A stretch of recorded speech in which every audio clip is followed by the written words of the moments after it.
universities, teachers, and my parents and my dear students. It gives me enormous joy for me to come to school than any other place for various reasons. A, I am a granddaughter of a school teacher. B, I am a daughter of a professor. C, I am the daughter-in-law of a school teacher. D, I myself, I am a teacher. I used to teach computer science in Christ University, and later I became so irregular than my own students. Then I said I will come on a management than a teacher because of my hectic schedules. Children give me enormous joy because they are innocent. And this is the first time I'm addressing any school in Bombay. I have not addressed any school in Bombay. I have come only for the...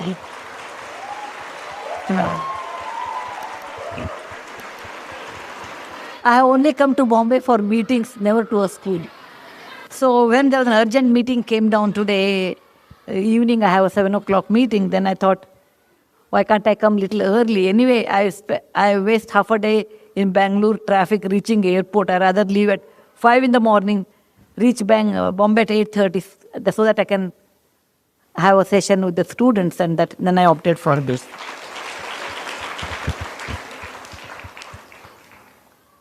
I'll tell you a small story. I am a grandmother of 2 grandkids. Like today's how grandkids are there, they are like that, normal. Okay, that means more talking and less listening. And my granddaughter's name is Krishna, and she told me, they live in London. One day I told her to eat banana fruit. You know, we India consider it's a good fruit. Eat. And then she said, me, Ajji, give me law. She calls me Ajji, like any Kannada grandmother is called, or Maharashtrian grandmother is called. She said, Ajji, give me a set of reasons why one should eat banana, a 5-year kid. Okay? I said, okay, I will tell you a story, and then you feel like eating, you eat. I said, there was a rishi by the name Durvasa. I'm sure most of you know. Whenever he used to go to anybody's place, they used to get scared of him. Why this fellow has come, let him go as early as possible. I'm sure when you are not a nice person, nobody welcomes you. One day his wife told him, look, people, when you go, people run away. Whereas I stayed with you for such a long time, don't you think I deserve a boon or a special gift? First he was very upset. Then he said, okay, fine, I'll give you a special gift. What do you want? She said, I want a fruit which is not grown in Devaloka or up above heaven, which is grown on the earth. Yet it should be used to worship God. B, it should flower once a year and it should not have any seeds. C, all parts of that tree should be used in cooking. D, it should give fruits only once in a year, and the fruits should be not messy kind, not like a mango or apple. And such fruit, without giving that to God, the puja will be incomplete. He said, okay. He made a tree and gave the fruit to the God, and then he called that, her name was Kadali, so he called that fruit the Kadali Phala. Kadali in Sanskrit became banana in English later. So whatever banana tree you see, that is the intelligence of a woman who told her husband the kind of fruit which is easy to eat, whose leaves are used for eating, whose bark is in the stem is used in cooking, whose flower is used in the cooking, which flowers once a year, and there are no seeds. So I told, it's such a great fruit on the earth. If you don't want to eat Krishna, you don't have to eat. But only learned people eat this one. What I'm telling you is, every generation, it's really wrong to tell that our generation has a lot more stress. That is totally wrong. Parents, please remove it from your head in case you have such things. I was in Egypt about 15 years back. Then I took on Egyptology. That is a person who knows how to read hieroglyphy, who knows more about Egyptian history, and went to one place which is 7,000 years old, and there I saw the pyramid. Inside the pyramid there was hieroglyphy, so I asked that fellow, what it is written here, you tell me. This fellow told me, the builder of Egypt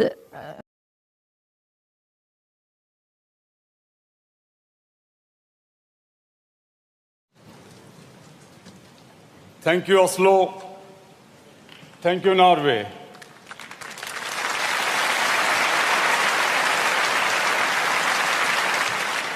The way you are behaving me,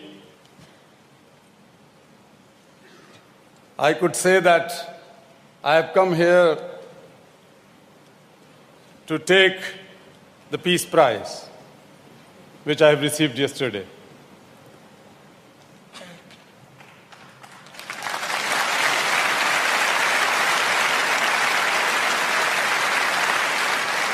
But your love, your honor, your respect for me proves and make me to think that I am leaving a piece of my heart in this country.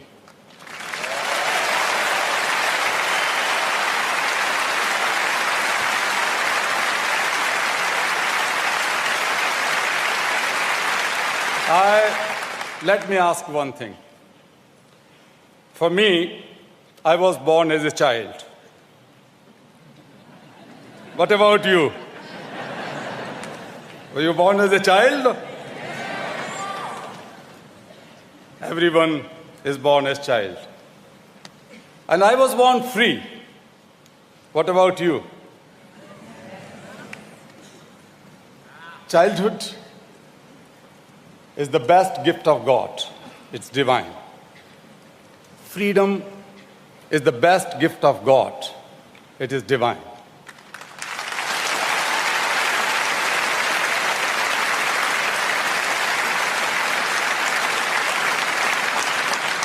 But if the childhood is stolen,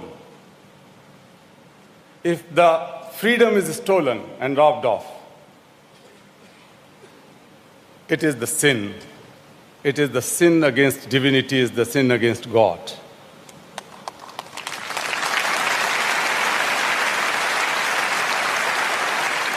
My whole life has just one single aim, that is to restore childhood, that is to restore freedom.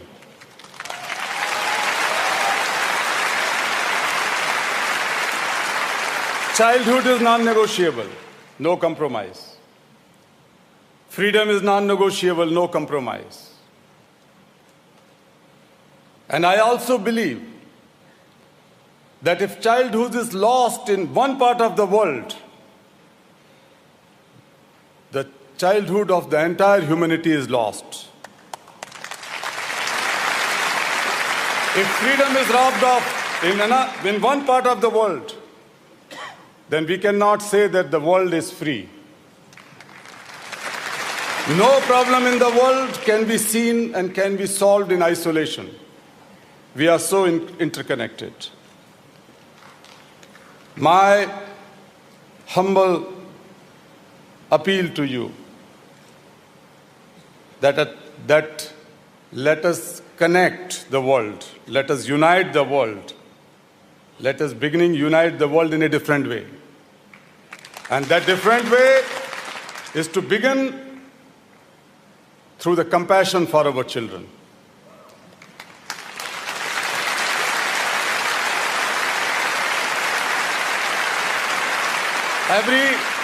As I said, every child is born as a free child. And when we try to begin the compassion and globalize compassion, make a movement for compassion, a transformative compassion, which can bring peace and justice and freedom to the entire humanity. That we can do. If we are able to feel a child inside us, that I said yesterday also. If we started feeling that my child inside me is not died, that child is still alive, then the world is different.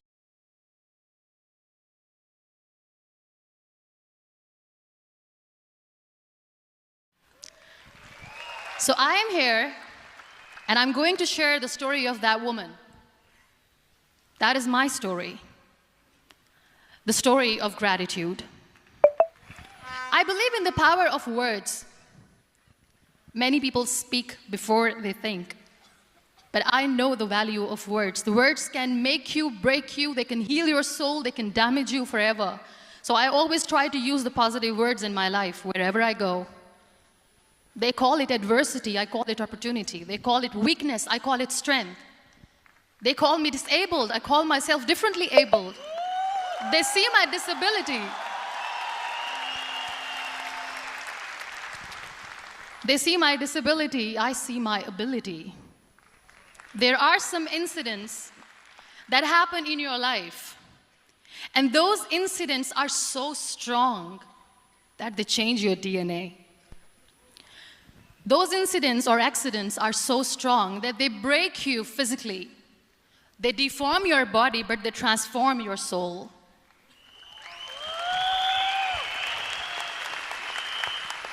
Those incidents break you, deform you, but they mold you into the best version of you. And the same thing happened to me. And I'm going to share what exactly happened to me. I was 18 years old when I got married. And this thing I'm sharing for the very first time on an international level. I was 18 years old when I got married. I belonged to a very conservative family, a Baloch family, where good daughters never say no to their parents. My father wanted me to get married. And all I said was, if that makes you happy, I'll say yes. And of course, it was never a happy marriage. Just about after 2 years of getting married, about 9 years ago, I met a car accident. Somehow my husband fell asleep and the car fell in the ditch. He managed to jump out, saved himself. I'm happy for him. But I stayed inside the car, and I sustained a lot of injuries. The list is a bit long. Don't get scared. I'm perfectly fine now.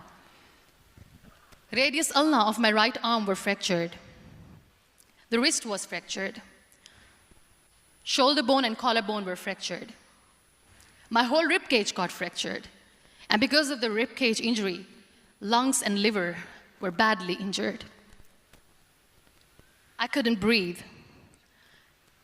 I lost urinary bowel control. That's why I have to wear the bag wherever I go. But that injury that changed me and my life completely as a person and my perception towards living my life was the spine injury. 3 vertebrae of my backbone were completely crushed, and I got paralyzed for the rest of my life. So this accident took place in a far-flung area in the outskirts of a very small province, Balochistan, where there was no first aid, no hospital, no ambulance. I was in the middle of nowhere in that toppled car. Many people came to rescue. They gave me CPR. They dragged me out of the car. And while they were dragging me out, I got the complete transection of my spinal cord. And now there was this debate going on, should we keep it here? She's going to die, where should we go? There is no ambulance. There was this 4-wheeler Jeep standing in the corner of the street. They said, put her in the back of the Jeep and take her to the hospital, which is 3 hours away from this place. And I still remember that bumpy ride. I was all broken. They threw me at the back of the Jeep and they rushed me to the hospital. That is where I realized that my half body was fractured and half was paralyzed. I finally ended up in a hospital where I stayed for 2.5 months. I underwent multiple surgeries. Doctors have put a lot of titanium in my arm. There's a lot of titanium at my back to fix my back. That's why people in Pakistan call me the Iron Lady of Pakistan.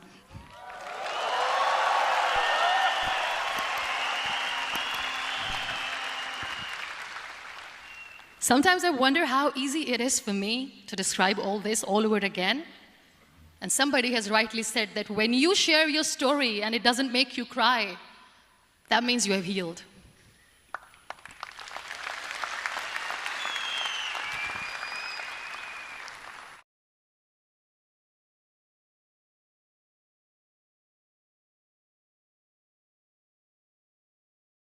My personal journey to Silicon Valley from India 22 years ago.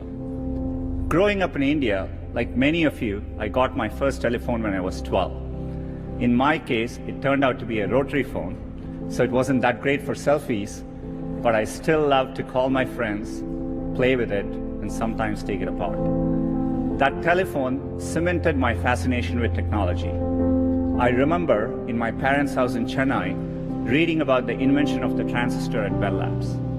Of course, that initial invention helped found what became known as Silicon Valley, and out of that came companies like Fairchild Semiconductor and Intel and all the computers and software that we all use today. You can draw a direct line from that invention to the technology that powers your Twitter feed or your WeChat messages today. I remember reading about that and thinking, it's the idea that matters. It didn't matter where you come from or what your background is. One revolutionary idea, one brilliant invention can unleash other entrepreneurs to revolutionize industries in ways you could never predict. The people who build the transistor in many ways enable the entrepreneurs who are using incredible processing power to analyze data and diagnose cancer. In the same way, the invention of smartphones and GPS has enabled other companies to build apps that revolutionize the way we travel around cities. That's why I came here. I had a deep desire to be part of this exchange of ideas, this community of entrepreneurs. And coming to the global hub where this was all happening, I felt welcomed and embraced. People didn't care where I came from, only my ideas and hard work mattered. I'm not alone. The Valley attracts people from all over the world. That is why you're here. I'm excited that over 700 entrepreneurs from over 170 countries are joining us here today. The possibility that anyone with the right idea at the right time can have an impact on others, that is no longer limited to a single place. It's possible everywhere. In India, another early and insightful decision was to create the Indian Institutes of Technology. These are leading engineering and technical institutions that are government supported. I still vividly remember as a teenager jumping onto a crowded train at Chennai and traveling for 24 hours to attend my school at IIT Kharagpur. And that opportunity changed the course of my life. These institutions, over many decades, have played a huge role in creating generations of skilled entrepreneurs in India. There are many countries helping to create positive environment for their entrepreneurs. What we are seeing now is an unprecedented global opportunity. In China, a few months ago, I met entrepreneurs combining social, commerce, and business platforms in entirely new and unique ways. And earlier, I mentioned a game built by an entrepreneur from Vietnam, and he created Flappy Bird. He was a developer from Hanoi who wanted to create simple games, non-violent games, that reminded him of why he fell in love with gaming in the first place. And it quickly became one of the world's most downloaded games for Android and iPhones. Great ideas in technology no longer come from just Silicon Valley. They can and do come from anywhere. And now they can quickly reach scale. I see hubs growing all over the world. Germany, Brazil, UK, Israel, China. The latest figures say that 21% of adults across 60 countries intend to start a business in the next 3 years. And there are over 200 million women around the world who are starting or running a business. It's clear that Silicon Valley is now as much an idea as a place, and it is an ideal of what's possible. And those of us who are lucky enough to have benefited from being in Silicon Valley or hubs like it, owe it to the world to set a good example and clear a path for others. And that is another reason I'm excited to be here speaking to you. Because businesses, academia, and governments all play an important role in removing these barriers. The internet itself is a perfect example of this. It's arguably the greatest economic engine of all time. And its success is largely a result of early collaboration between the US government, the private sector, and researchers from academic institutions, including Stanford. They worked together and made deliberate policy choices to keep the platform open and borderless. The course of history shows that this open model can unleash innovation, opportunity, and benefits for people.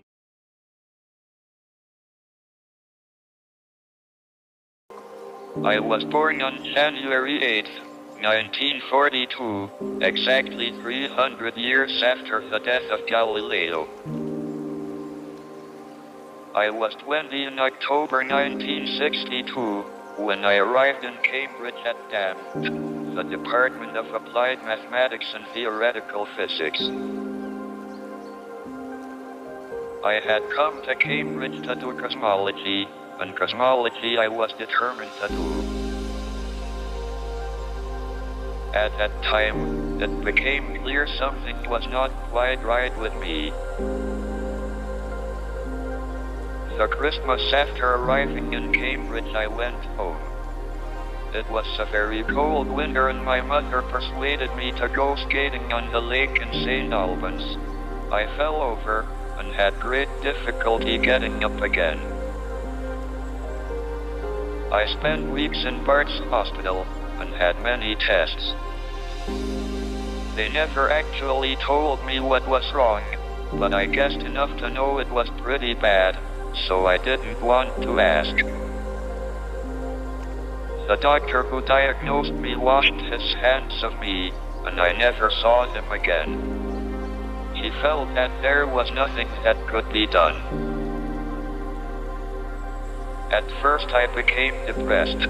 I seemed to be getting worse pretty rapidly.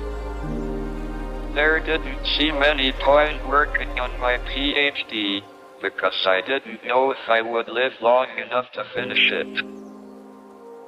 But then the condition developed more slowly, and I began to make progress in my work. After my expectations had been reduced to zero, every new day became a bonus, and I began to appreciate everything I did have. And there was also a young woman called Jane, whom I had met at a party. Getting engaged lifted my spirits, and I realized if we were going to get married, I had to get a job and finish my PhD. I began to work hard, and I enjoyed it. I decided to write a popular book. While I was writing it, I became critically ill with pneumonia and lost my voice due to a tracheotomy. But I kept putting a lot of effort into the book. I never expected a brief history of time to do as well as it did. While there's life, there is hope. When we see the Earth from space, we see ourselves as a whole. We see the unity and not the divisions. We are here together, and we need to live together with tolerance and respect. We are all time travelers, journeying together into the future. But let us work together to make that future a place we want to visit. I don't think we will survive another 1,000 years without escaping beyond our fragile planet. We must continue to go into space for the future of humanity.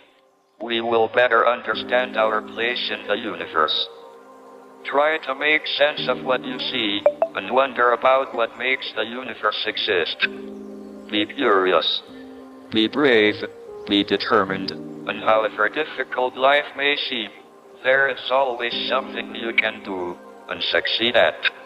It matters that you don't just give up. So remember to look up at the stars and not down at your feet.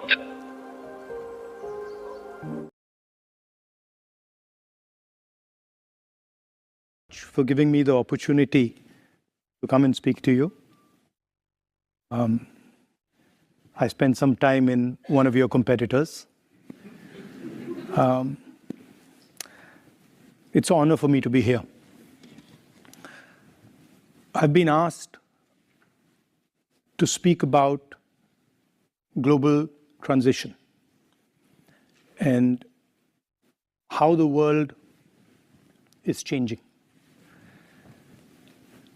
And also how one should act through that change, how one should think about acting through the turbulence that is obviously going to come.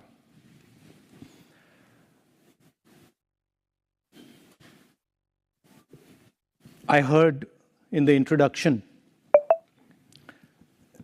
that I was a member of parliament until a few months ago. I don't think when I joined politics, 2004, I ever imagined what I see going on in our country.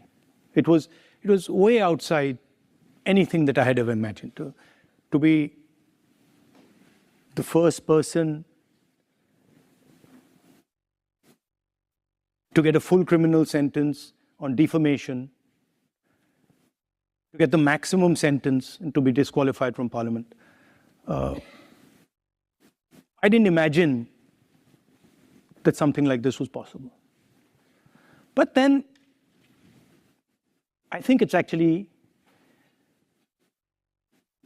given me a huge opportunity, probably much bigger than the opportunity I would have sitting in parliament. That's just the way politics works. I think the drama started really about 6 months ago. We were struggling. The entire opposition is struggling in India. Huge financial dominance, institutional capture. We were struggling to fight the democratic fight in our country. And we decided none of the systems were working. Democracy isn't just about an opposition party. It's about a set of institutions that support the opposition party. And those institutions were either captured, certainly weren't playing the role that they're supposed to play. And so we decided to do something quite strange. We just decided to walk across the country. And we never imagined for a second what would happen when we walked across the country. What would happen not just politically, not in terms of the type of response we got, but what would happen to us when we walked across our country. All of us. Started with about 125 people, and it fundamentally transformed the way we think about our country, about our people, about politics, about what is important. A lot of people ask me, what's the lesson you've learned from this? And for a long time, I couldn't quite say what it was. I couldn't answer. I'd say, I've picked up so much information overload, I can't really tell you what this has done. It was the most beautiful experience of my life, by far. It was very painful. I had a knee problem. It's one of those things you get up and you say, okay, we're going to walk 4,000 kilometers. So, at some level,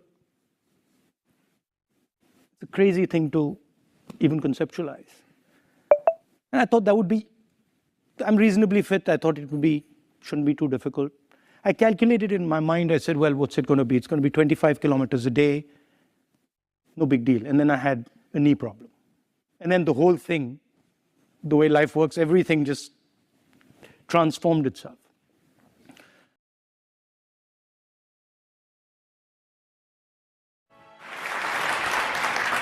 It's really great to be here at Georgetown with all of you today. Before we get started, I just want to take a moment to acknowledge that today we lost an icon, Elijah Cummings. He was a powerful voice for equality and for social progress and for bringing people together.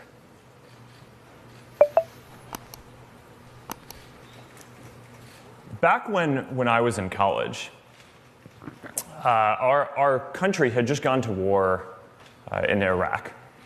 And the mood on our campus was disbelief. A lot of people felt like we were acting without hearing a lot of important perspectives. And the toll on soldiers and their families and our national psyche was severe, yet most of us felt like we were powerless to do anything about it. And I remember feeling that if more people had a voice to share their experiences, then maybe it could have gone differently. And those early years shaped my belief that giving more people a voice gives power to the powerless and pushes society to get better over time. Now, back then, I was just building an early version of Facebook for my community, but I got a chance to see my values and beliefs play out at a smaller scale. When students got to express who they were and what mattered to them, they started more student groups, they organized more businesses, and they even challenged some established ways of doing things around campus. And it taught me the lesson that while a lot of the world often focuses on the big events and institutions, the bigger story is that most progress in our lives actually comes from individuals having more of a voice. So since then, I've focused on building services that do two things: give people a voice and bring people together. And these two simple ideas of voice and inclusion go hand in hand. And we've seen this throughout history, even if it doesn't always seem that way today. More people being able to share their experiences and perspectives has always been necessary to build a more inclusive society. And it is our commitment to each other that we hold each other's right to express ourselves and be heard above our own desire to always get our way in every debate. That's how we make progress together. But this view is increasingly being challenged. Now, some people believe that giving more people a voice is driving division rather than bringing people together. More people across the spectrum believe that achieving the political outcomes that they think matter is more important than every person having a voice and being heard. And I think that that's dangerous. So today, I want to talk about why, and some of the important choices around free expression that I think that we face going forward. Throughout history, we've seen how being able to use your voice, how people being able to use their voice helps people come together. We've seen this in the civil rights movement. Frederick Douglass once called free expression the great moral renovator of our society. He said, "Slavery cannot tolerate free speech." Civil rights leaders argued time and again that their protests were a protected form of expression, and one noted that nearly all of the cases involving the civil rights movement were decided on First Amendment grounds. We've seen this globally too, where the ability to speak freely has been central to the fight for democracy worldwide. The most repressive societies have always restricted speech the most, and when people are finally able to speak, they often use their voice to call for change. In this year alone, people have used their voices to end multiple long-running dictatorships in northern Africa, and we're already starting to hear from peoples whose voices had been excluded just because they were women or because they believed in democracy. Hello, I am Cristiano Ronaldo. People may see me as one of the greatest football players in history, working like a machine on the field. However, many people may not know the real story behind me, so listen to me carefully. When you look at me today, you can see a great success story. However, perhaps most of you do not know what lies behind this success.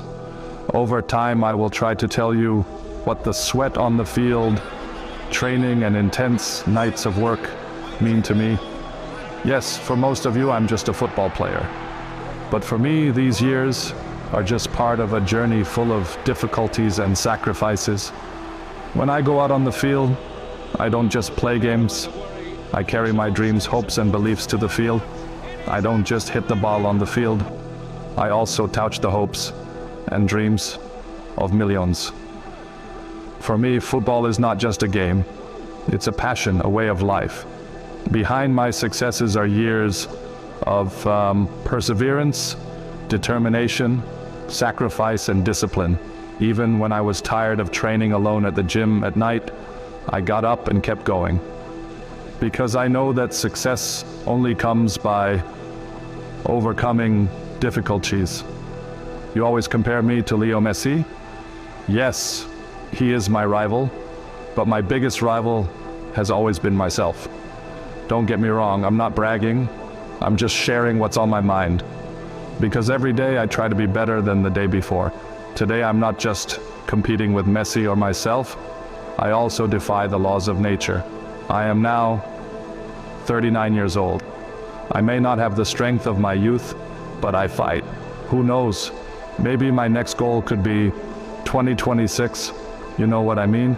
Now listen to me carefully. I want to give you some advice. You may be a Messi fan, that's okay, but I want you to listen to me.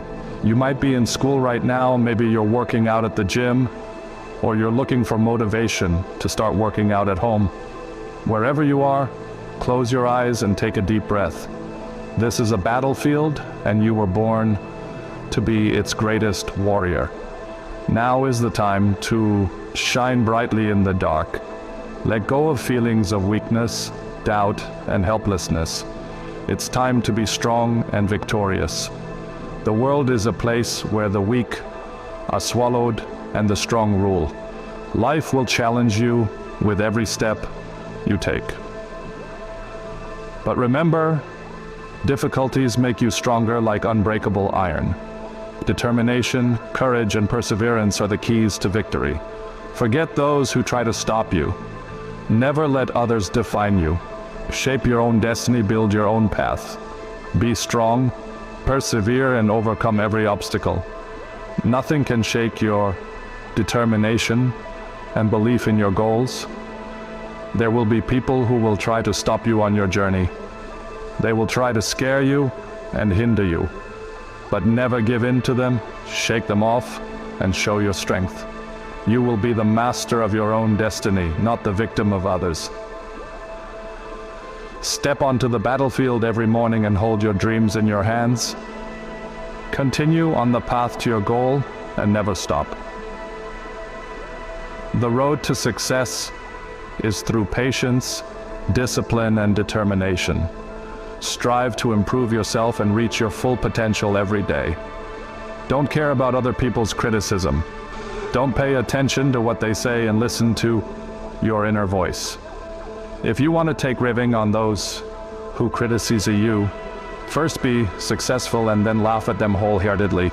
You will chart your own path and write your own story. I admit it's not easy. If you shed tears for your dreams, you are a real warrior, and that warrior is inside you. If you don't release that warrior when you get older, you will constantly berate yourself for not trying, not winning, and not being able to rise up from defeat every day. Don't waste time. Don't waste your energy on unnecessary things. Focus on your goal and move towards it. When life challenges you, challenge it too. You will not collapse in the face of difficulties. You will overcome obstacles and achieve victory. Be strong, be brave, and achieve your dreams. Remember, victory will only be for those who do not give up, struggle, and believe. Be one of these people and take control of your life. Your dream is right in front of your goals. Go and get it. I will continue to motivate you, and I will be with you until you succeed. Just keep following me.